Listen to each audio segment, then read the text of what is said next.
સૌને મારા નમસ્કાર.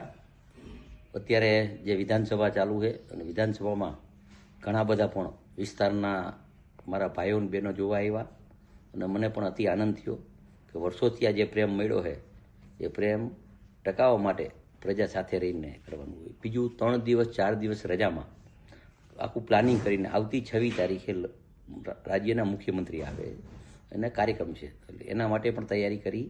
અને બીજું કોર્પોરેશન બન્યા પછી ઘણા બધા કામના પ્લાન એસ્ટિમેટ હાલે અને અત્યારે જે આપણી જૂની ભૂગોળ ગટર છે, હું 4 દીરીઓ જોયું, લગભગ 5 મને રાવ આવી કે ગટર ઉભરાય છે. એના માટે સરકારમાં દરખાસ્ત મોકલી છે અને જૂની જે ગટર ભૂગોળ ગટર છે એની કુંડીઓ બધી ભરાઈ ગઈ છે. કુંડીઓ સાફ કરવા માટે અહીંથી એક દરખાસ્ત મોકલી છે અને હવે રોબોટ અંદર ઉતરે અને આખી કુંડી સાફ કરે. એ લગભગ આ રાજ્યના મુખ્યમંત્રી અને અધિકારી કરે. એ લગભગ આ રાજ્યના મુખ્યમંત્રી અને અધિકારી દ્વારા રજૂઆત થઈ અને ટૂંક સમયમાં આપણને મોરબીને એક એવો રોબોટ આપશે કે કુંડીમાં ઉતરીને કુંડી સાફ એટલે એક કુંડી પહેલાં એકવાર બધી સાફ થઈ જાય એટલે આ ગટર ઉભરાવાનો પ્રશ્ન પણ હલ થઈ જાય. પછી પાણીના પ્રશ્નો છે, રસ્તાના પ્રશ્ન એ ધીમે ધીમે સારી રીતે કરશી અને અધિકારી પણ સારી રીતે સક્રિય રીતે મતે છે.